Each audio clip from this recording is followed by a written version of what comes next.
الحمد لله رب العالمين نحمده ونستعينه ونؤمن به ونتوكل عليه ونعوذ بالله من شرور أنفسنا ومن سيئات أعمالنا من يهده الله فلا مضل له ومن يضلل فلا هادي له أشهد أن لا إله إلا الله وحده لا شريك له أشهد أن محمدا عبده ورسوله أرسله بالهدى ودين الحق ليظهره على الدين كله ولو كره المشركون اللهم صل على محمد وعلى آل محمد كما صليت على إبراهيم وعلى آل إبراهيم إنك حميد مجيد اللهم بارك على محمد وعلى آل محمد كما باركت على إبراهيم وعلى آل إبراهيم إنك حميد مجيد أما بعد فإن خير الحديث كتاب الله وخير الهدي هدي محمد صلى الله عليه وسلم وشر الأمور محدثاتها وكل بدعة ضلالة وكل ضلالة في النار يا أيها الذين آمنوا اتقوا الله حق تقاته ولا تموتن إلا وأنتم مسلمون أعوذ بالله من الشيطان الرجيم بسم الله الرحمن الرحيم ولا تقف ما ليس لك به علم إن السمع والبصر والفؤاد كل أولئك كان عنه مسؤولا ബഹുമാന്യരായ സത്യവിശ്വാസികളെ, വിശ്വാസിനികളെ, സർവശക്തനായ അള്ളാഹുവിൻ്റെ നിയമങ്ങളും നിർദ്ദേശങ്ങളും വിധികളും വിലക്കുകളും ജീവിതത്തിൽ ഏറ്റവും ഗൗരവത്തോടുകൂടിയും സൂക്ഷ്മതയോടുകൂടിയും കാത്തു സൂക്ഷിക്കണം എന്ന് ഓരോരുത്തരെയും ഓർമ്മപ്പെടുത്തുകയാണ്. യഥാർത്ഥ മുത്തഖികളുടെ കൂട്ടത്തിൽ സർവശക്തൻ നമ്മെ ഏവരെയും ഉൾപ്പെടുത്തുമാറാവട്ടെ. സമാധാനവും ശാന്തിയുമുള്ള ഒരു സമൂഹത്തിൽ ജീവിക്കുക എന്നതാണ് ഏതൊരാളും ഇഷ്ടപ്പെടുന്ന ജീവിതം. അസ്വസ്ഥമായ, ഭയം നിറഞ്ഞ സാമൂഹിക ചുറ്റുപാടിലുള്ള ജീവിതം എല്ലാവർക്കും പ്രയാസമുണ്ടാക്കുന്ന കാര്യമാണ്. അതുകൊണ്ട് തന്നെ നമ്മുടെ സാമൂഹിക ജീവിതം അത് സ്വസ്ഥമായിരിക്കുവാനും സമാധാനപരമായിരിക്കുവാനും ഇസ്ലാം നമ്മളോട് ആവശ്യപ്പെടുന്നുണ്ട്. നമ്മളെക്കൊണ്ട് മറ്റുള്ളവർക്കൊരു പ്രയാസവും ഉണ്ടാവാതിരിക്കാൻ, മറ്റുള്ളവരിൽ നിന്ന് നമുക്ക് ഒരു പ്രയാസവും ഉണ്ടാവാതിരിക്കാൻ സ്വസ്ഥമായ ഒരു സാമൂഹിക സാഹചര്യം ആവശ്യമാണ്. എന്നാൽ ചില സ്വാർത്ഥ താല്പര്യത്തിൻ്റെ ആളുകൾ സമൂഹത്തിൻ്റെ ഈ സ്വസ്ഥതയും സമാധാനവും നഷ്ടപ്പെടുത്താനും അതിലൂടെ നേട്ടങ്ങൾ ഉണ്ടാക്കാനും ശ്രമിക്കുക എന്നത് ലോകത്ത് എക്കാലത്തും നടന്നുകൊണ്ടിരിക്കുന്ന ഒരു പ്രക്രിയയാണ്.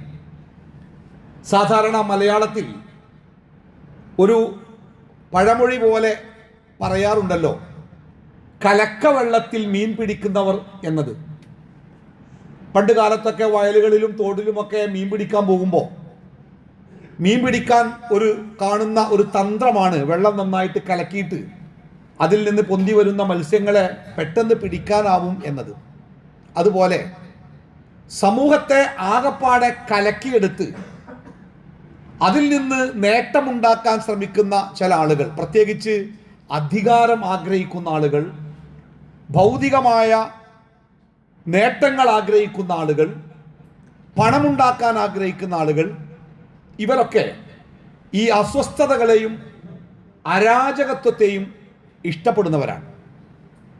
അസ്വസ്ഥതയും അരാജകത്വവും ഉണ്ടാകുമ്പോൾ എന്ത് ചെയ്യണമെന്നറിയാതെ അങ്കലാപ്പിലാകുന്ന ആളുകളിൽ നിന്ന് എന്തൊക്കെ ത്വര കത്തുമ്പോൾ കഴുക്കോൾ ഊരിയെടുക്കുക എന്ന് പറഞ്ഞതുപോലെ കിട്ടുന്ന നേട്ടങ്ങൾ സ്വന്തമാക്കാൻ വേണ്ടി ശ്രമിക്കുന്ന ചില ആളുകളൊക്കെ എപ്പോഴും ഉണ്ടാവാറുണ്ട്.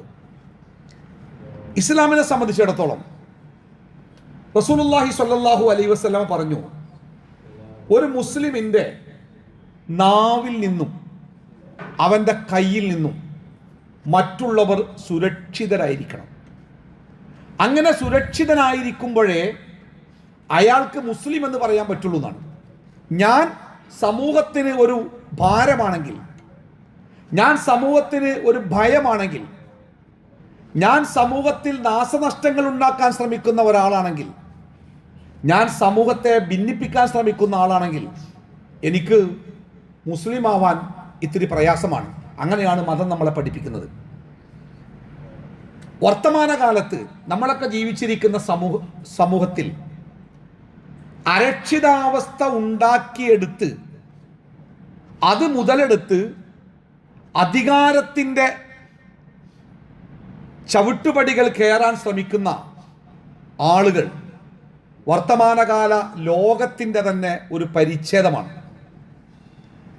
സ്വസ്ഥമായിട്ടിരിക്കുന്ന ഒരു സമൂഹത്തെ ഏതെങ്കിലും രൂപത്തിലൊക്കെ അസ്വസ്ഥരാക്കുക, എന്തെങ്കിലുമൊക്കെ ആ സമൂഹത്തിന് അസ്വസ്ഥത ഉണ്ടാക്കാവുന്ന എന്തെങ്കിലും, വെറുതെ ശാന്തമായ ഒരു കുളത്തിലേക്ക് ഒരു കല്ലിട്ട് ഓളങ്ങൾ ഉണ്ടാക്കുന്ന പോലെ ആ സമൂഹത്തിലേക്ക് എന്തെങ്കിലും വലിച്ചിട്ട് ആ സമൂഹത്തെ അസ്വസ്ഥരാക്കുക. എങ്ങനെയാണ് ഒരു സമൂഹത്തെ അസ്വസ്ഥമാക്കുക? പരസ്പരം സഹായിച്ചും സഹകരിച്ചും ഒന്നിച്ചു ജീവിക്കുന്ന ഒരു സമൂഹത്തെ എങ്ങനെയാണ് അസ്വസ്ഥരാക്കുക? അവർക്കിടയിൽ വിദ്വേഷങ്ങൾ പ്രചരിപ്പിക്കുക, വെറുപ്പുൽപാദിപ്പിക്കുന്ന രൂപത്തിലുള്ള കളവുകൾ പ്രചരിപ്പിക്കുക, അവർക്കിടയിൽ ശത്രുതയുണ്ടാക്കുന്ന രൂപത്തിലുള്ള വാർത്തകൾ പ്രചരിപ്പിക്കുക. പരസ്പരം വിശ്വാസത്തോടെയും പരസ്പരം സ്നേഹത്തോടുകൂടിയും ജീവിച്ചിരുന്ന ആളുകൾ അവർ പരസ്പരം സംശയത്തോടുകൂടി അങ്ങോട്ടും ഇങ്ങോട്ടും നോക്കുന്ന, പരസ്പര വിശ്വാസം നഷ്ടപ്പെട്ട് ശത്രുതാ മനോഭാവത്തോടുകൂടി അയൽപക്കങ്ങളിൽ ജീവിക്കേണ്ടി വരുന്ന അവസ്ഥ ആലോചിച്ച് നോക്കൂ. ആ അവസ്ഥ എത്രമാത്രം ഭയാനകമായിരിക്കും. നമ്മുടെ തൊട്ടടുത്ത അയൽവാസിയെക്കുറിച്ച് നമ്മൾ പേടിക്കുന്ന ഒരവസ്ഥ വന്നാൽ, നമ്മളെക്കുറിച്ച് നമ്മുടെ അയൽവാസി ഭയപ്പെടുന്ന ഒരവസ്ഥ വന്നാൽ എങ്ങനെയാണ് ആ വീടുകളിൽ കിടന്നുറങ്ങാനാവുക? എങ്ങനെയാണ് ആ മനുഷ്യർക്ക് ജീവിക്കാനാവുക? എങ്ങനെയാണ് അവർക്ക് അവരുടെ സാമൂഹ്യമായ നടപടിക്രമങ്ങൾ നടത്താനാവുക? അതുകൊണ്ട് തന്നെ ഈ രംഗത്ത് ഇസ്ലാം നൽകുന്ന നിർദ്ദേശങ്ങൾ ഏറ്റവും ഗൗരവത്തോടു കൂടി നമ്മൾ കാണണം. പ്രത്യേകിച്ച് ഈ വർത്തമാന കാലഘട്ടത്തിൽ, നമ്മൾ ജീവിക്കുന്ന ഈ കാലഘട്ടത്തിൽ വെറുപ്പുൽപാദനം എന്നത് അധികാരം കൈയാടാൻ ശ്രമിക്കുന്ന ആളുകളുടെ ഒരു പ്രധാന ആയുധമായിട്ട് മാറുക. ഒരു വിഭാഗത്തോട് ഇങ്ങനെ വെറുപ്പ് എപ്പോഴും ഉൽപ്പാദിപ്പിച്ച് നിലനിർത്തലാണ് മറുഭാഗത്തിൻ്റെ പിന്തുണ കിട്ടാനും സ്വാധീനം കിട്ടാനുമുള്ള മാർഗമെന്നത് ലോകം പണ്ടേ മനസ്സിലാക്കിയൊരു കാര്യമാണ്. ശീതസമരകാലം മുതൽ അങ്ങനെ ലോകത്തുണ്ടായ പല ഏറ്റുമുട്ടലുകളും അധികാരത്തിന് വേണ്ടിയുള്ള മഹായുദ്ധങ്ങളുമൊക്കെ ഈ ഒരു ആശയത്തിൽ നിന്ന് വന്നതാണ്. എപ്പോഴും ഒരു സമൂഹത്തെ കൂടെ നിർത്തണമെങ്കിൽ അവരുടെ മുമ്പിൽ ഒരു ശത്രുവിനെ വരച്ച് കാണിക്കണം. എന്താ, അത് നമ്മുടെ ശത്രു കേട്ടോ, അതിനെതിരെ നമ്മൾ പൊരുതണം കേട്ടോ. ആരെങ്കിലും ഒരാൾ എപ്പോഴും ശത്രുവായിട്ടുണ്ടാവണം. ആ ശത്രുവിനെ ഇങ്ങനെ മുമ്പിൽ കാണിച്ചിട്ട് ഇപ്പം നമ്മുടെ നാട്ടിൽ ഇങ്ങനെ ആൾക്കാരെ കൊട്ടിയും തെറ്റി നിൽക്കുകയാണ്, നമുക്ക് പറയാം, പിന്നെ നോക്കി ഇവിടെ ആന ഇറങ്ങിയിട്ടുണ്ട്, നമ്മളൊക്കെ ഒന്ന് കൂടണം കേട്ടോ എന്ന് പറഞ്ഞാൽ ആൾക്കാരൊന്ന് കൂടും. ആന ഇറങ്ങിയിട്ടുണ്ട്, ഒരു ശത്രു ഉണ്ട് മുമ്പിൽ, ഒരു ആനയാണ്. ചിലപ്പോൾ വേറെന്തെങ്കിലും ആവാം, ഒരു മതമാവാം, ചിലപ്പോൾ ഒരു രാഷ്ട്രമാവാം, ചിലപ്പോൾ രാഷ്ട്രീയമാവാം, എന്താവാം. ഒരു ശത്രുവിനെ മുമ്പിൽ നിർത്തിയിട്ട് അവിടെ ആൾക്കൂട്ടമുണ്ടാക്കി ആ ആൾക്കൂട്ടത്തിൻ്റെ പിന്തുണ നേടാനുള്ള ശ്രമം ലോകത്തെക്കാലത്തും ഉണ്ടാവാറുണ്ട്. ഇപ്പോഴും നല്ല എല്ലാ കാലത്തും. ഇപ്പം അതൊന്നുകൂടി അത്ഭുതകരമായ അവസ്ഥയിലേക്ക് അല്ലെങ്കിൽ അപകടകരമായ അവസ്ഥയിലേക്ക് മാറുന്നുണ്ട്. ഒരു മുസ്ലിമിനെ സംബന്ധിച്ചിടത്തോളം ഒരു സമൂഹത്തിൽ ജീവിക്കുമ്പോൾ വളരെ ഗൗരവത്തോടുകൂടിയും കൃത്യമായിട്ടും കാണേണ്ട രണ്ട് കാര്യങ്ങളെക്കുറിച്ചാണ് ഞാൻ ഇന്ന് സൂചിപ്പിക്കുന്നത്. ഒന്ന്, ഒരു സാമൂഹിക ജീവിതത്തിൽ പരസ്പരം വെറുപ്പ് ഉൽപ്പാദിപ്പിക്കാൻ ഉപയോഗിക്കുന്ന ഒന്നാമത്തെ ആയുധം കളവാണ്. കളവുകൾ കണ്ടമാനം പറയുക, പ്രചരിപ്പിക്കുക. ചില ആളുകളൊക്കെ ചില ആവശ്യങ്ങൾക്ക് വേണ്ടി കളവ് പറയൽ പുണ്യമാണ് എന്ന് പോലും വിശ്വസിക്കുന്ന ഒരവസ്ഥയിലേക്ക് എത്തുക. അപരനെ, ഞാനല്ലാത്ത അപരനെ ആളുകൾക്കിടയിൽ ഒറ്റപ്പെടുത്താനും അല്ലെങ്കിൽ അവനെ ശത്രുവായി കാണാനും നിരന്തരമായ കളവുകൾ പ്രചരിപ്പിക്കുക. അത് പണ്ട് കാലം മുതലേ നമുക്ക് ചരിത്രം വായിക്കുമ്പോൾ ലോകത്തെഴുതപ്പെട്ട വലിയ ക്ലാസിക്കുകളായ സാഹിത്യങ്ങളൊക്കെ വായിക്കുമ്പോൾ അവിടെയൊക്കെ കാണാവുന്നത് ഒരു സമൂഹത്തെ തകർക്കുവാൻ ഉപയോഗിക്കുന്ന ഏറ്റവും വലിയ ആയുധം ഈ കളവുകളാണ്. വിശുദ്ധ ഖുർആൻ ഈ വിഷയവുമായി ബന്ധപ്പെട്ട് നമ്മളെ പഠിപ്പിക്കുന്ന ഒരു നിർദ്ദേശമുണ്ട്. സൂറത്തുൽ ഹുജറാത്തിലാണ്. യാ അയ്യുഹല്ലദീന ആമനു, സത്യവിശ്വാസികളെ, ഇൻ ജാഅകും ഫാസിഖുൻ ബിനബഇൻ, കൃത്യമായ സത്യമാണോ അസത്യമാണോ എന്ന് അറിയാൻ കഴിയാത്ത ഒരാൾ, ഒരു കേന്ദ്രം, ഒരു വാർത്തയുമായി നിങ്ങളുടെ മുമ്പിൽ വന്നാൽ ഫതബയ്യനു, നിങ്ങൾ ആ വാർത്തയെക്കുറിച്ച് നല്ല വിശദമായിട്ടൊന്ന് അന്വേഷിക്കണം. ആരോടാണ് അന്വേഷിക്കേണ്ടത്? എവിടെയാണ് അന്വേഷിക്കേണ്ടത്? എന്താണ് അതിൻ്റെ ലക്ഷ്യം? അതെന്തിനാണ്? അതിനെപ്പറ്റിയൊക്കെ നിങ്ങൾ കൃത്യമായിട്ടൊന്ന് അന്വേഷിക്കും. എന്തിനാ അങ്ങനെ അന്വേഷിക്കുന്നത്?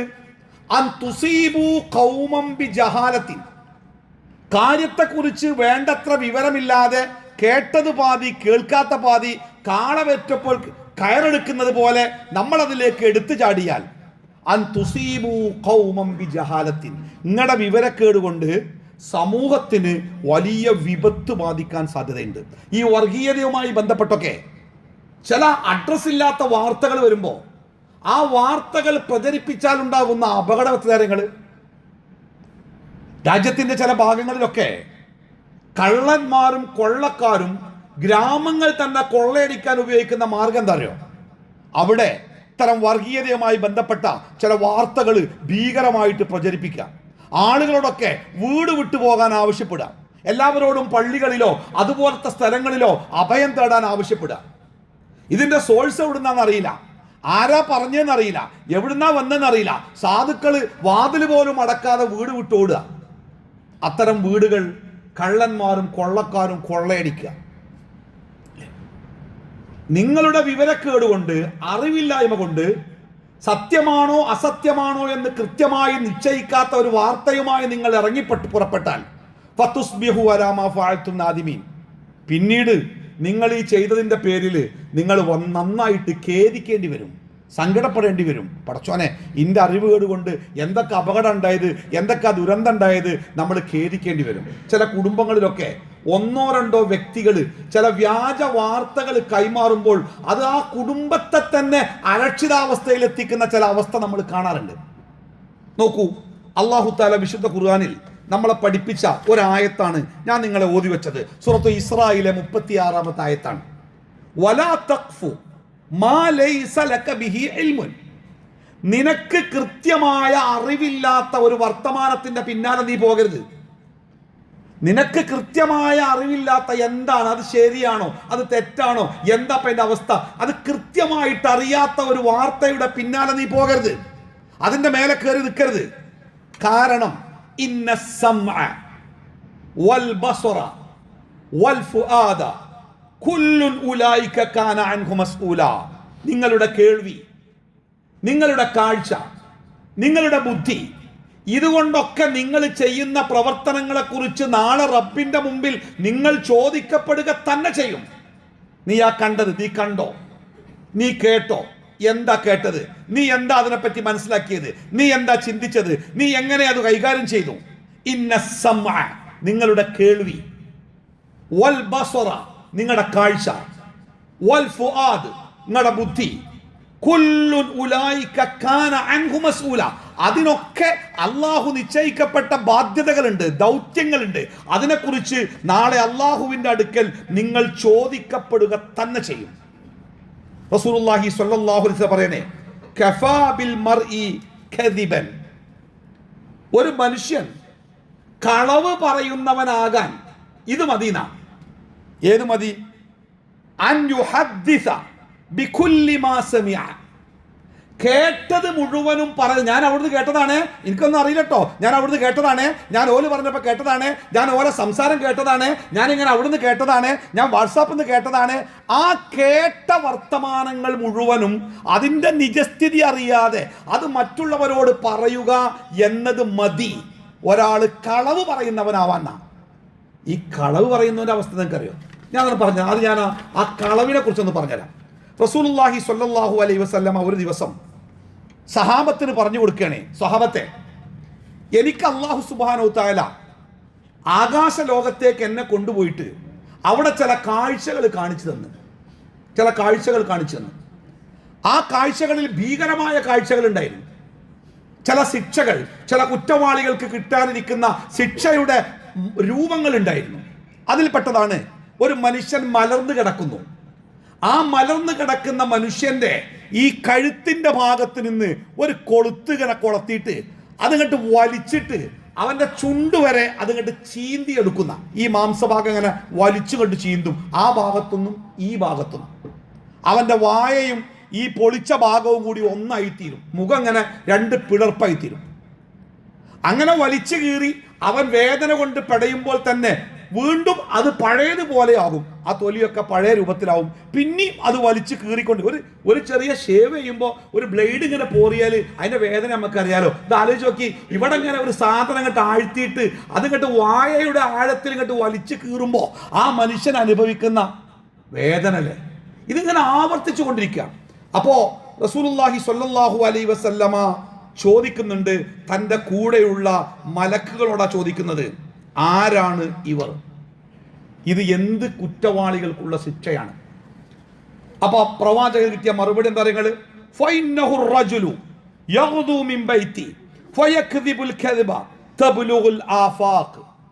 ഇതൊരു മനുഷ്യനാണ്, അയാൾ രാവിലെ വീട്ടിൽ നിന്ന് ഇറങ്ങും. ആ പ്രയോഗം തന്നെ അങ്ങനെയാണ്. യഹ്ദൂ മിൻ ബൈത്തി, വദാ എന്ന് പറഞ്ഞാൽ രാവിലെ ഇറങ്ങുക. യഹ്ദൂ മിൻ ബൈത്തി, രാവിലെ വീട്ടിൽ നിന്ന് ഇറങ്ങും. എന്നിട്ട് എന്താ പറയുക? അവനങ്ങനെ കളവ് പറഞ്ഞുകൊണ്ടേ, അവിടുന്ന് കേട്ടതും ഇവിടുന്ന് കേട്ടതും അതും ഇതും അങ്ങനെ സത്യമല്ലാത്ത വാർത്തകളും വർത്തമാനങ്ങളും ഓൻ പറഞ്ഞുകൊണ്ടേയിരിക്കും. തബുലുൽ ആഫാക്ക്, ചക്രവാളങ്ങളോളം എത്തും. ഒരു വിഷയം അവൻ അറിയാത്ത ഉണ്ടാവില്ല, ഒന്നും അവൻ അറിയാത്ത ഉണ്ടാവില്ല. എല്ലാം അവൻ അറിയും, എല്ലാം അവന് പരിചയ. എന്നാൽ ഒരറിവും ഉണ്ടാവില്ല. പക്ഷേ അവൻ പറയുന്നത് മുഴുവനും കളവാണ്. ആ കളവ് ആളുകൾ കേൾക്കുന്നുണ്ട്. ചക്രവാളത്തോളം എത്തുന്ന കളവുകൾ അങ്ങനെ പറഞ്ഞുകൊണ്ട് നടക്കുക. ആ കളവ് പറഞ്ഞു നടന്ന മനുഷ്യന് കിട്ടുന്ന ശിക്ഷയുടെ രൂപമാണ് റസൂലുള്ളാഹി സ്വല്ലല്ലാഹു അലൈഹി വസല്ലമ ഇവിടെ നമുക്ക് പഠിപ്പിച്ചു തരുന്നത്. ചില കാര്യങ്ങൾ കൂടി ശ്രദ്ധിക്കേണ്ടതുണ്ട്. നോക്കൂ, പ്രവാചകൻ സ്വല്ലല്ലാഹു അലൈഹി വസല്ലമ വീണ്ടും പറയാട്ടോ, ഇയ്യാക്കും വൽ കദിബ. കളവിനെ വളരെ നിസ്സാരവൽക്കരിക്കപ്പെട്ട സമൂഹത്തിലാണ് ജീവിക്കണം.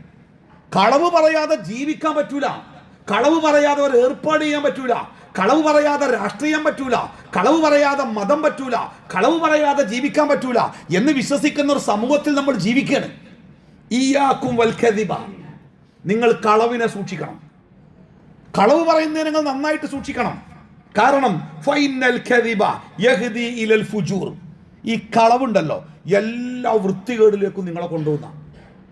റസൂലുള്ളാഹി സ്വല്ലല്ലാഹു അലൈഹി വസല്ലമയുടെ അടുത്ത് വന്നിട്ട് ഒരാൾ ചോദിക്കുക, അയാൾ ഒരുപാട് വൃത്തികേട് ചെയ്ത് ജീവിച്ച ഒരാളാണ്, വളരെ മോശം ജീവിതം നയിച്ച ഒരാളാണ്. അയാൾ പ്രവാചകന്റെ അടുത്ത് വന്ന് നന്നാവാനാണ്. അയാൾ നന്നാവാൻ വേണ്ടി വന്നിട്ട് പ്രവാചകന്റെ അടുത്ത് വന്ന് ചോദിച്ചു, റസൂലേ എനിക്ക് നന്നാവണം, എനിക്കൊരു ഉപദേശം തരണം, ഒരു ഉപദേശം, എനിക്ക് നന്നാവണം. അപ്പൊ പ്രവാചകൻ അദ്ദേഹത്തിന് കൊടുത്ത ഉപദേശം എന്താ അറിയോ? നീ കളവ് പറയരുത്, വലാ തക്ദിബ്, നീ കളവ് പറയരുത്. അയാൾ വീണ്ടും ചോദിച്ചു, അപ്പോൾ റസൂൽ പറഞ്ഞു കളവ് പറയരുത്. പിന്നെയും ചോദിച്ചു, അപ്പോൾ റസൂൽ പറഞ്ഞു കളവ് പറയരുത്. അയാൾ പോയി. ഇത് മാത്രം മതി നന്നാവാൻ? പിന്നീട് അയാൾ ഓരോരോ പഴയ കാര്യങ്ങൾ പോലത്തെ കാര്യം ചെയ്യാൻ ഒരുങ്ങുമ്പോഴും അയാളുടെ മനസ്സിലൊരു ചോദ്യം, നാളെ പ്രവാചകൻ എന്നോട് നീ ഇത് ചെയ്തോ എന്ന് ചോദിക്കുമ്പോൾ ഞാൻ എന്താ പറയാ? കളവ് പറയാൻ പറ്റില്ലല്ലോ. അപ്പം എൻ്റെ അവസ്ഥ എന്താവുക? അയാൾ ഓരോന്നൊന്നും വിട്ടു നിന്നുന്ന. ഞാൻ കളവ് പറയില്ല എന്ന് ഒരു വ്യക്തി തീരുമാനിച്ചാൽ അവൻ ചെയ്തുകൊണ്ടിരിക്കുന്ന ഒരുപാട് തെറ്റുകളിൽ നിന്ന്, വേണ്ടാത്തരങ്ങളിൽ നിന്ന് അവൻ സ്വയം അകന്നു പോകും. തെറ്റ് ചെയ്യാൻ നമ്മളെ പ്രേരിപ്പിക്കുന്ന പ്രധാന ഘടകം എന്താ അറിയോ? അതിനെ മറികടക്കാനുള്ള കളവ് എനിക്കറിയാം. ഞാൻ അങ്ങനെ പറയും, ഞാൻ അങ്ങനെ പറഞ്ഞോളാം. നമ്മുടെ മനസ്സിൽ 1000 ഉത്തര ഇബ്ലീസ് കൊടുന്നുതരാം. ഏതൊരു തെറ്റ് നമ്മൾ ചെയ്യാൻ ഒരുങ്ങുമ്പോഴും നമ്മൾ ആദ്യം ഇങ്ങനെ ചോദിക്കൂലേ, അതിനെപ്പറ്റി ആലോചിക്കൂലേ, അഥവാ അതിങ്ങനെ പൊളിഞ്ഞാൽ എന്താവുക? കുഴപ്പമൊന്നുമില്ലേ, ഇങ്ങനെ പറഞ്ഞാൽ മതി, ഇങ്ങനെ ചെയ്താൽ മതി, ഇങ്ങനെ പറഞ്ഞാൽ മതി അല്ലേ? കളവ് എന്നത് ജീവിതത്തിന്റെ ഭാഗമായി മാറുക. ഇവിടെ റസൂൽ പറയുന്നത് ഫൈനൽ കദിബ യഹ്ദി ഇലൽ ഫുജൂർ, കളവ് നിങ്ങളെ ഏറ്റവും മ്ലേച്ഛമായ ഒരു ജീവിതത്തിലേക്ക്, വളരെ മോശപ്പെട്ട അധർമ്മത്തിലേക്കാണ് നയിക്കുക. വൈനൽ ഫുജൂറ യഹ്ദി ഇലന്നാർ, ആ അധർമ്മമാവട്ടെ നിങ്ങളെ നരകത്തിലേക്ക് കൊണ്ടുപോകും. ആ കളവ് പറഞ്ഞ് നമ്മളിവിടെ വെളുപ്പിച്ചെടുക്കുന്ന ഈ അധർമ്മങ്ങൾ ഉണ്ടല്ലോ, ആ അധർമ്മങ്ങൾ നിങ്ങളെ നരകത്തിൽ എത്തിച്ചിട്ടേ നിങ്ങളെ വിടൂ. അതുവരെ നിങ്ങളൊപ്പം ഉണ്ടാവും. ഒരു തെറ്റ് ചെയ്യാനും പേടി ഉണ്ടാവില്ല. എന്താ പേടിയിലേക്ക്? കാരണം അതിനെ മറികടക്കാനുള്ള കളവ് പറയാൻ എനിക്കറിയാം, അതുകൊണ്ട് എനിക്ക് പേടിക്കണ്ട എന്ന ഒരു ധാരണ അല്ലേ. അള്ളാഹു തആല ഖുർആനിൽ ചോദിക്കുന്നുണ്ട്, എന്താ അറിയോ, നാളെ പരലോകത്ത് ഇവർക്ക് വേണ്ടി ആരാണ് നമ്മളോട് തർക്കിക്കുക? ദുന്യാവിൽ നമ്മളുടെ തെറ്റൊക്കെ ചെയ്യുമ്പോൾ കളവൊക്കെ പറയുമ്പോഴേ നമ്മുടെ മുമ്പിൽ ആശ്വാസം എന്താ അറിയോ, നമുക്ക് നേതാക്കന്മാരുണ്ട്, നമ്മളെ രക്ഷപ്പെടുത്താൻ ആളുണ്ട്, നമ്മളെ സഹായിക്കാൻ ആളുണ്ട്, നമ്മൾ പറഞ്ഞാൽ കേൾക്കുന്ന ആൾക്കാരുണ്ട്, അതുകൊണ്ട് രക്ഷപ്പെടാം. അള്ള ചോദിക്കുന്നത്, നാളെ പരലോകത്ത് പടച്ചോന്റെ അടുത്ത് ഇവർക്ക് വേണ്ടി വാദിക്കാനും ഇവർക്ക് വേണ്ടി തർക്കിക്കാനും ആരാ വരിക? ആര് വരുന്നു? ഇവിടെ നമുക്ക് പറയാം, ഞങ്ങൾക്ക് സ്റ്റേഷൻ പരിചയമുണ്ട്, എനിക്ക് മന്ത്രി പരിചയമുണ്ട്, എനിക്ക് നേതാക്കന്മാരെ പരിചയമുണ്ട്, എനിക്ക് അവരെ പരിചയമുണ്ട്, ഇവരെ പരിചയമുണ്ട്, ഞാൻ രക്ഷപ്പെടും. ഓക്കെ, പക്ഷെ പടച്ചോന്റെ അടുത്ത് ഇങ്ങൾക്ക് വേണ്ടി ആരാണ് തർക്കിക്കാൻ വരിക എന്ന് ചോദിക്കുന്നുണ്ട് റബ്ബ്. നോക്കൂ, ഒരു മനുഷ്യൻ കളവ് പറയുന്ന മനുഷ്യനുണ്ടല്ലോ, ഓൻ ഒരിക്കലും കളവ് മോശം തോന്നില്ല. ഓൻ ആ കളവ് പറയാനുള്ള അവന്റെ കഴിവിൽ അവൻ വല്ലാതെ സന്തോഷിക്കും. ഞാനാരാള്, ഞാനേതാ, എൻ്റെ ബുദ്ധി എന്താ ബുദ്ധി. അവൻ ആ കളവിന്റെ കഴിവിൽ അങ്ങനെ അഭിരമിച്ച് ഓൻ ആ കളവിൽ അങ്ങനെ മുന്നോട്ട് പോകും. അവസാനം അള്ളാന്റെ അടുത്ത് ഓന്റെ പേരിന്റെ നേരെ ഒരു എന്താ പറയാ, ഒരു ബഹുമതി പേര് വരുന്ന, സിവിൽ സർവീസ് കിട്ടിയാൽ നമ്മുടെ പേരിന്റെ നേരെ IAS എന്നൊക്കെ എഴുതുന്ന പോലെ അവന്റെ പേരിന്റെ നേരെ അള്ളാഹു യുക്തബു ഇൻദല്ലാഹി, അള്ളാഹുവിന്റെ അടുക്കൽ അവന്റെ പേരിന്റെ കൂടെ എഴുതി വെക്കും കദ്ദാബൻ, കള്ളൻ. കദ്ദാബ് എന്ന് പറഞ്ഞാൽ കളവ് പറയുന്നവൻ, കള്ളൻ. അവന്റെ പേരിന്റെ നേരെ ഒരു ബഹുമതി പോലെ അത് എഴുതി വെക്കുന്ന, അതാണ് എഴുതി കിട്ടിയാണ്ടല്ലോ ഓമിനെ കഴിച്ചിലാവൂല, ഓനാണ് പോകും അല്ലേ. അതുകൊണ്ട് തന്നെ കളവ് എന്നതിനെ നമ്മൾ പ്രത്യേകം ഗൗരവത്തോടു കൂടി നമ്മൾ ശ്രദ്ധിക്കേണ്ടതുണ്ട്. നോക്കൂ, പ്രവാചകൻ സല്ലല്ലാഹു അലൈഹി വസല്ലമയോട് ഒരാൾ വന്നിട്ട് പ്രവാചകനോട് ചോദിക്കുന്നുണ്ട്, അള്ളാഹുവിൻ്റെ റസൂലേ, ഒരു മുസ്ലിമായ മനുഷ്യൻ അവൻ ഇബ്നു ഉമർ റളിയല്ലാഹു അൻഹുമാ, ഇബ്നു ഉമർ റളിയല്ലാഹു അൻഹു ഉദ്ധരിക്കുന്ന ഹദീസാട്ടോ, ഖീല ലി റസൂലില്ലാഹി സ്വല്ലല്ലാഹു അലൈഹി വസല്ലം, നബി സല്ലല്ലാഹു അലൈഹി വസല്ലമയോട് ചോദിക്കപ്പെട്ടു, ഒരാൾ വന്ന് ചോദിച്ചു, അയകൂനുൽ മുഅ്മിനു ജബാനൻ, ഒരു വിശ്വാസി ഭീരുവാകുമോ? ഒരു വിശ്വാസിന്റെ മനസ്സിൽ പേടി ഉണ്ടാവുമോ? അയാൾ ഭീരുവാകുമോ? കാല നഅം, അതെ, ചില മനുഷ്യന്മാർക്ക് ചിലപ്പോൾ അത്ര ധൈര്യം ഉണ്ടാവും, അവർക്ക് പേടിയായി, കാരണം ഒരു വിശ്വാസി ചിലപ്പോൾ ഭീരുവായേക്കാം. കീല, വീണ്ടും ചോദിക്കുകയാണ്, അയകൂനുൽ മുഅ്മിനു ബഖീലൻ, ഒരു മുഅ്മിനായ മനുഷ്യൻ പിശുക്കനാവുമോ? പൈസയൊക്കെ ചെലവഴിക്കാൻ നല്ല പിശുക്കുള്ള അങ്ങനെ ആവുമോ? കാല, അപ്പോൾ റസൂൽ പറഞ്ഞു, നഅം, ഒരു മുസ്ലിമായ മനുഷ്യരുടെ സമ്പത്തിനോടുള്ള അവന്റെ വല്ലാത്ത ഇഷ്ടമൊക്കെ അവനെ പണം ചെലവഴിക്കുന്നിടത്ത് അവനെ പിശുക്കനാക്കിയേക്കാം, അങ്ങനെ ആവാൻ സാധ്യത ഉണ്ട്. മൂന്നാമത്തെ ചോദ്യം, അയകൂനുൽ മുഅ്മിനു കദ്ദാബൻ, ഒരു വിശ്വാസി കളവ് പറയുന്നവനാകുമോ? കാല, റസൂൽ പറഞ്ഞു, ഇല്ല, കളവ് പറയില്ല, കള്ളനാവില്ല. കാരണം ഒരു വിശ്വാസിക്ക് കളവ് പറയാൻ കഴിയില്ല. അതുകൊണ്ടാണല്ലോ കപടവിശ്വാസികളുടെ അടയാളം പറഞ്ഞെടുത്ത് 3 അടയാളങ്ങൾ കപടവിശ്വാസിയുടെ അടയാളമായി പറഞ്ഞപ്പോൾ അതിലൊന്നായിട്ട് പ്രവാചകൻ സല്ലല്ലാഹു അലൈഹി വസല്ലം പറഞ്ഞ എന്താ? മുനാഫിക്കിന്റെ അടയാളം 3 ആയത്തുൽ മുനാഫിഖി സലാസുൻ, കപടവിശ്വാസിയുടെ അടയാളങ്ങൾ 3 ഒന്ന്, ഇദാ ഹദ്ദസ കദബ, സംസാരിച്ചാൽ കളവ് പറയും. കളവ്. റസൂലുള്ളാഹി സ്വല്ലല്ലാഹു അലൈഹി വസല്ലമയെ അൽ അമീൻ എന്ന ആളുകൾ വിളിച്ചു എന്നത് നമ്മളങ്ങനെ പ്രവാചകനെ പറ്റി പറയുന്ന ഒരു നല്ല വിശേഷണമാണ്. അൽ അമീൻ എന്ന് പ്രവാചകനെ ഒരു നാട് വിളിക്കണമെങ്കിലേ അതൊരു സെക്കൻഡ് കൊണ്ട് ഉണ്ടാകുന്ന ഒരു പേരല്ല, ഒരു ജീവിതം കൊണ്ടുണ്ടാകുന്ന പേരാ. വിശ്വസ്തൻ, കളവ് പറയാത്തവൻ, ചതിക്കാത്തവൻ, വഞ്ചിക്കാത്തവൻ, അതൊരു വിശ്വാസിന്റെ അടയാളം. അതുകൊണ്ട് തന്നെ ജീവിതത്തിൽ പ്രത്യേകിച്ച് ഇത്തരം എന്താ പറയുക, സംഘർഷം നിറഞ്ഞു നിൽക്കുന്ന, മത്സരം നിറഞ്ഞു നിൽക്കുന്ന, അങ്ങോട്ടും ഇങ്ങോട്ടുമുള്ള ആ വൈരങ്ങൾ നിറഞ്ഞു നിൽക്കുന്ന ഒരു കാലഘട്ടത്തിൽ കളവ് എന്നത് നിർബാധം നടക്കപ്പെടുന്ന ഒരു സാമൂഹ്യ തിന്മയാണ്. ഒരു വിശ്വാസിയെ സംബന്ധിച്ച് മനസ്സിലാക്കുക, ലോകത്തിൻ്റെ ഒഴുക്കിൻ്റെ കൂടെ ഒഴുകേണ്ടവനല്ല വിശ്വാസി. നാളെ പരലോകത്ത് നരകത്ത് കിടക്കുന്ന ആളുകളെ കാണുമ്പോൾ സ്വർഗത്തിലുള്ള ആൾക്കാർ ചോദിക്കുന്നുണ്ട്, നിങ്ങൾ എങ്ങനെ ഇവിടെ എത്തിയത്? അപ്പൊ ആ നരകവാസികളുടെ പല മറുപടികളിൽ ഒരു മറുപടി എന്താ പറയുക, കുന്നാ നഹൂദുമാൽ ഖായിലീൻ, ഞങ്ങളൊക്കെ ലോകം ഒഴുകുന്നതിൻ്റെ കൂടെ ഞങ്ങളും ഇങ്ങനെ ഒഴുകി. ആൾക്കാർ അങ്ങനെയായി, അപ്പം ഞങ്ങളും അങ്ങനെയായി. സമൂഹം എങ്ങനെയായിരുന്നു, അപ്പം ഞങ്ങളും ഇങ്ങനെയായി. ഓലങ്ങനെയായി, അപ്പം ഞങ്ങളും അങ്ങനെയായി. ഒരു വിശ്വാസിയുടെ ജീവിതം ഒരു നാടകമല്ല. മറ്റുള്ളവരെ കണ്ട് അവരെ പോലെ അഭിനയിച്ച് തീർക്കേണ്ട ഒരു നാടകമല്ല. സത്യവിശ്വാസിയുടെ ജീവിതത്തിന് കൃത്യമായ കാഴ്ചപ്പാടുണ്ട്, ലക്ഷ്യമുണ്ട്. അവൻ്റെ ജീവിതത്തിന് കൃത്യമായ ജീവിത രേഖ, ദിശ പടച്ച റബ്ബ് പഠിപ്പിച്ചിട്ടുണ്ട്. അതുകൊണ്ട് തന്നെ ഇത്തരം സാമൂഹ്യ തിന്മകളെ ഗൗരവത്തോടു കൂടി കാണണം. ഏതെങ്കിലും ഒരു ഭാഗത്തല്ല, ഏത് ഭാഗത്തും. അപ്പുറത്തെ വീട്ടിൽ കളിച്ചുകൊണ്ടിരിക്കുന്ന കുട്ടിയോട് കുട്ടിയുടെ ഉമ്മ പറഞ്ഞു, മോനെ വേഗം വാ, വന്നാൽ ഞാൻ എനിക്കൊരു സമ്മാനം തരാം. സമ്മാനത്തിൽ പ്രലോഭിതനായി കളി നിർത്തി കുട്ടി വീട്ടിലേക്ക് ഓടി വരുമ്പോൾ അള്ളാഹുവിൻ്റെ റസൂല് ആ ഉമ്മാനോട് ചോദിക്കുന്ന ഒരു ചോദ്യമുണ്ട്, ആ കുട്ടി വന്നാൽ നീ എന്താ കൊടുക്കുക? നമ്മളൊക്കെ പറയല്ലേ, പരീക്ഷയ്ക്ക് ജയിച്ചാൽ എന്നെ തരാം, അല്ലെങ്കിൽ വേ വന്നാൽ അങ്ങനെ ചെയ്തരാ. നമ്മളാരും പിന്നെ അതിനെപ്പറ്റി ചിന്തിക്കാറില്ല. പക്ഷേ ഈ കുട്ടിയുടെ ഉമ്മാനോട് റസൂൽ ചോദിക്കുക, ആ കുട്ടി ഓടി വരുന്നുണ്ട്, ഓ വന്നാൽ നീ എന്താ കൊടുക്കുക? റസൂൽ പറഞ്ഞു, ആ ഉമ്മ പറഞ്ഞു, ഓന് കാരക്ക ഇഷ്ടമാണ്, എനിക്കിവിടെ കുറച്ച് കാരക്ക കിട്ടിയിട്ടുണ്ട്, ഞാനത് കൊടുക്കും, അതോന് ഇഷ്ടമാണ്. റസൂൽ പറഞ്ഞു, അങ്ങനെ കൊടുക്കാൻ ഒരു സാധനമില്ലാതെ നീ വെറുതെ അങ്ങനെ പറഞ്ഞിരുന്നുവെങ്കിൽ ഒരു കളവായിട്ട് അള്ളാഹുവിൻ്റെ അടുക്കൽ അത് രേഖപ്പെടുത്തുമായിരുന്നു. സ്വന്തം കുട്ടിനോടെ അപ്പുറത്തെ മുറ്റത്ത് കളിച്ചുകൊണ്ടിരിക്കുന്ന കുട്ടി കളി നിർത്തിയിട്ട് വീട്ടിലേക്ക് വരാൻ വേണ്ടി വേഗം വന്ന ഒരു സാധനം തരാം എന്ന് പറഞ്ഞത് അത് കൊടുത്തിട്ടില്ലെങ്കിൽ അതൊരു കളവായി റബ്ബിൻ്റെ അടുക്കൽ പരിഗണിക്കപ്പെടുമെങ്കിൽ നമ്മുടെയൊക്കെ ജീവിതം നമ്മൾ ഗൗരവത്തോടു കൂടി കാണണ്ടേ? അപ്പം ജീവിതത്തിൽ കൃത്യമായിട്ട് ഈ കാര്യങ്ങൾ ശ്രദ്ധിക്കണം, സൂക്ഷിക്കണം. അള്ളാഹു നമ്മളെല്ലാവരെയും അനുഗ്രഹിക്കുമാറാവട്ടെ.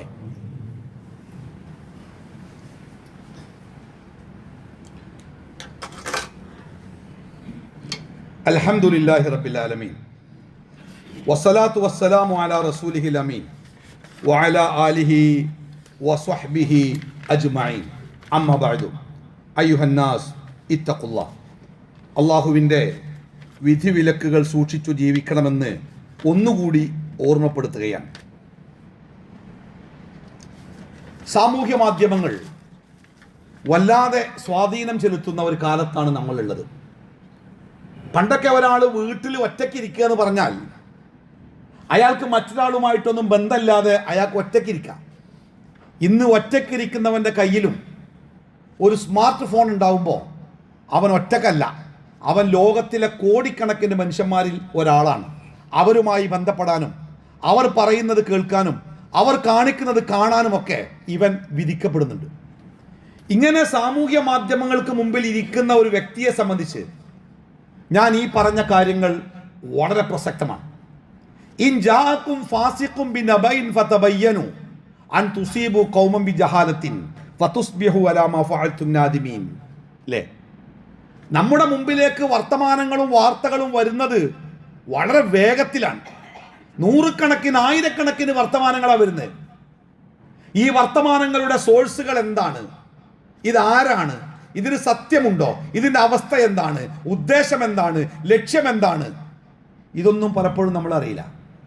നമ്മൾ ആകെപ്പാടെ നോക്കൽ എന്താ അറിയോ, അത് നമുക്ക് അനുകൂലമാണോ, നമ്മൾ എതിർക്കുന്നവർക്ക് എതിരാണോ, എന്നാ കിടക്കട്ടെ, നമ്മളത് മറ്റുള്ളവരിലേക്ക് എത്തിക്കാൻ നമ്മൾ കഠിനമായി പ്രയത്നിക്കും. സത്യത്തിൽ നമ്മൾ ഈ എത്തിക്കുന്ന കാര്യം സത്യമല്ലാത്ത കാര്യമാണെങ്കിൽ അത് എവിടെയൊക്കെ എത്തുന്നുണ്ടോ, അതാരൊക്കെ ഉപയോഗിക്കുന്നുണ്ടോ, അതിൻ്റെ എല്ലാം കുറ്റം നമ്മൾ ഏറ്റെടുക്കേണ്ടി വരും. അള്ളാഹുവിന് ഇഷ്ടപ്പെട്ട ഒരു കാര്യം നിങ്ങൾ പ്രചരിപ്പിക്കുമ്പോൾ അത് പ്രചരിപ്പിക്കുന്നിടത്തോളം നിങ്ങൾക്ക് അള്ളാഹുവിൻ്റെ കൂലി കിട്ടും. അള്ളാഹു വെറുത്ത ഒരു കാര്യം നിങ്ങൾ പ്രചരിപ്പിക്കുമ്പോൾ അത് പ്രചരിക്കുന്നിടത്തോളം നിങ്ങൾ നരകത്തിൻ്റെ കുഴിയിലേക്ക് വീണുകൊണ്ടിരിക്കും എന്ന് റസൂലുള്ളാഹി സ്വല്ലല്ലാഹു അലൈഹി വസല്ലമ പഠിപ്പിക്കുന്നുണ്ട്. അതുകൊണ്ട് സാമൂഹ്യ മാധ്യമങ്ങൾ പരിഗണിക്കുന്ന, അതുമായി ബന്ധപ്പെട്ട് ജീവിക്കുന്ന വ്യക്തികളെ സംബന്ധിച്ചിടത്തോളം ഈ വിഷയത്തിൽ വലിയ ഉത്തരവാദിത്വം നമുക്കൊക്കെ ഉണ്ട്. നമ്മളൊരു കാര്യം ഒരു പക്ഷേ നമ്മളത് മറ്റുള്ളവർക്ക് കൈമാറ്റം ചെയ്യപ്പെടുമ്പോൾ അത് ഞാനല്ലല്ലോ, അത് വേറെ ആരോ അയച്ചെന്നല്ലേ, എനിക്കെന്താ പള്ളു, അത് അവരൊക്കെ ചെയ്തിക്കണല്ലോ, ഒരു ഷെയർ ചെയ്തു, ഇവിടെ ഷെയർ ചെയ്തു, അതുകൊണ്ട് എനിക്കെന്താ. അല്ലാഹു തആല നമ്മളെ പഠിപ്പിക്കുന്നുണ്ട്, മാ യൽഫിളു മിൻ ഖൗലിൻ ഇല്ലാ ലദൈഹി റഖീബുൻ അതീദ്.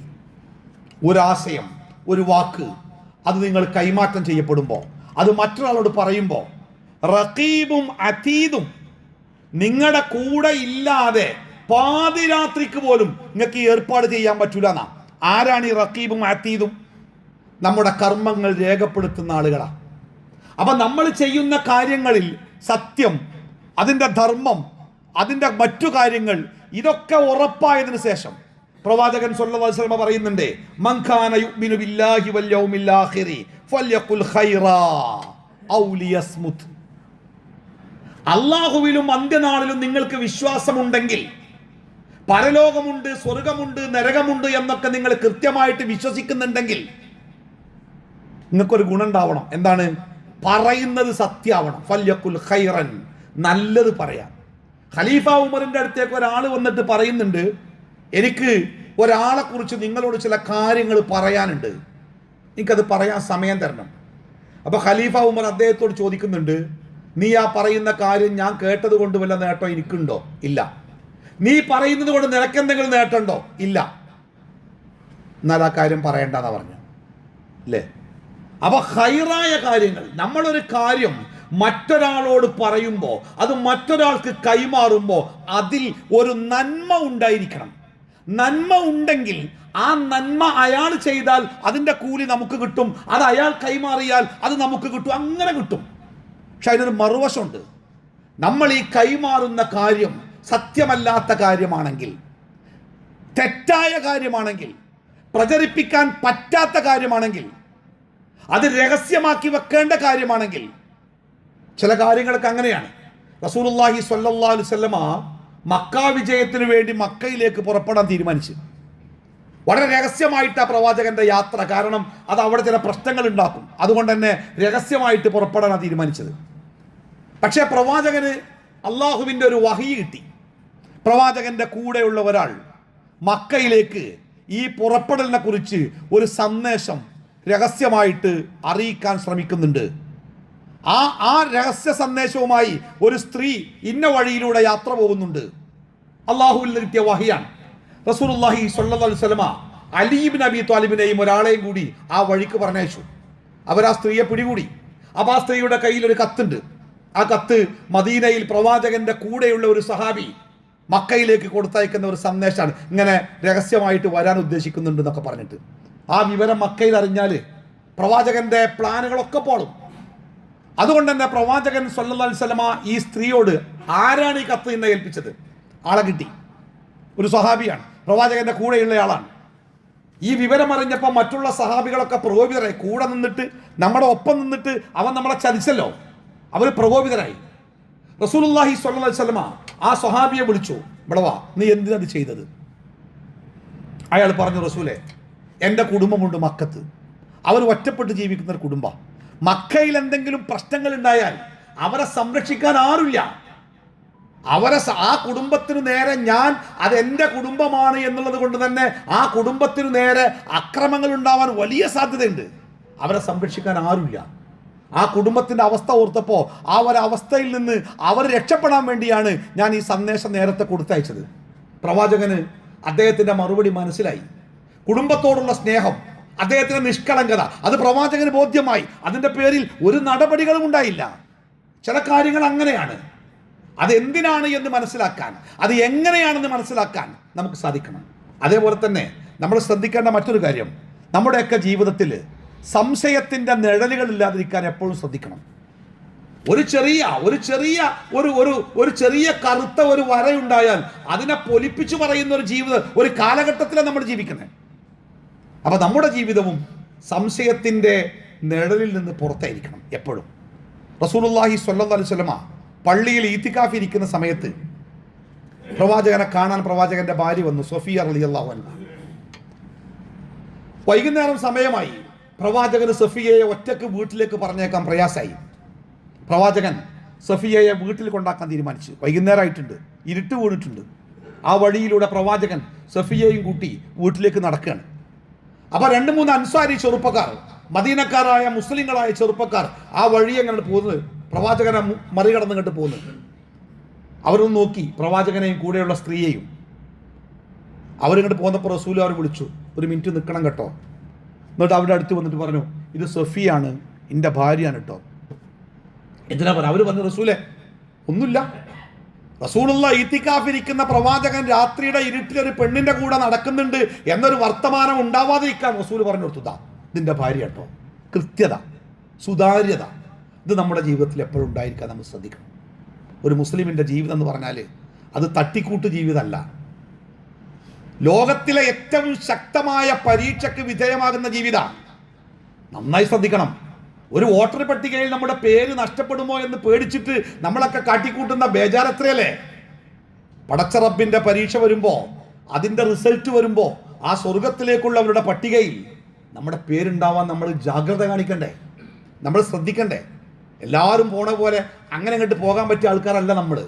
എല്ലാവരും ചെയ്യുന്നതൊക്കെ അങ്ങനെ തന്നെ ചെയ്യാവുന്ന ആൾക്കാരല്ല നമ്മൾ. കൃത്യമായ വഴിയുണ്ട്, കൃത്യമായ ജീവിത രീതിയുണ്ട്, കൃത്യമായ നിർദ്ദേശങ്ങളുണ്ട്, കൃത്യമായ ലക്ഷ്യമുണ്ട് ജീവിതത്തിന്. ആ ലക്ഷ്യം മറക്കാതിരിക്കണം. എപ്പോഴും എപ്പോഴും ആർക്ക് വേണ്ടിയും എന്തിനു വേണ്ടിയും നമ്മൾ പണിയെടുക്കുമ്പോൾ നമ്മുടെ ലക്ഷ്യം മാറിപ്പോകാതിരിക്കാനും നമ്മുടെ ലക്ഷ്യം പരാജയപ്പെടാതിരിക്കാനും നമ്മൾ ജാഗ്രതയോടുകൂടി എപ്പോഴും ശ്രദ്ധിക്കേണ്ടതുണ്ട്. അള്ളാഹു നമ്മളെ കാത്തു രക്ഷിക്കുമാറാവട്ടെ.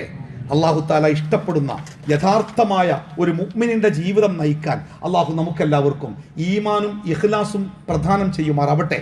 നമ്മുടെ ജീവിതത്തിൽ സംഭവിച്ചുകൊണ്ടിരിക്കുന്ന എല്ലാ തെറ്റുകുറ്റങ്ങളിൽ നിന്നും മാറി ശരിയുടെ മാർഗത്തിൽ ജീവിക്കാൻ അള്ളാഹു നമുക്കെല്ലാവർക്കും കഴിവും കരുത്തും പ്രദാനം ചെയ്യുമാറാവട്ടെ. ചെയ്തുപോയ തെറ്റുകൾക്കൊക്കെ അള്ളാഹുവിനോട് മനസ്സറിഞ്ഞ് തൗബ ചെയ്യാനുള്ള ഈമാനും ഇഖ്ലാസും അള്ളാഹു നമുക്കെല്ലാവർക്കും പ്രദാനം ചെയ്യുമാറാവട്ടെ. ശരിയുടെ മാർഗത്തിൽ ജീവിക്കുവാനുള്ള ആ ചങ്കൂറ്റവും അതിനുള്ള കരുത്തും കഴിവും അള്ളാഹു നമുക്കെല്ലാവർക്കും പ്രദാനം ചെയ്യുമാറാവട്ടെ. അള്ളാഹു മഗ്ഫിർ ലിൽ മുഅ്മിനീന വൽ മുഅ്മിനാത്ത് വൽ മുസ്ലിമീന വൽ മുസ്ലിമാത്ത് വൽ അഹ്യാഇ മിൻകും വൽ അംവാത്ത് ഇന്നക മുജീബുദ് ദഅവതി യാ ഖാദിയൽ ഹാജാത്ത്. اللهم تقبل منا إنك أنت السميع العليم وتب علينا إنك أنت التواب الرحيم واغفر لنا يا غافر المذنبين. ربنا آتنا في الدنيا حسنة وفي الآخرة حسنة وقنا عذاب النار.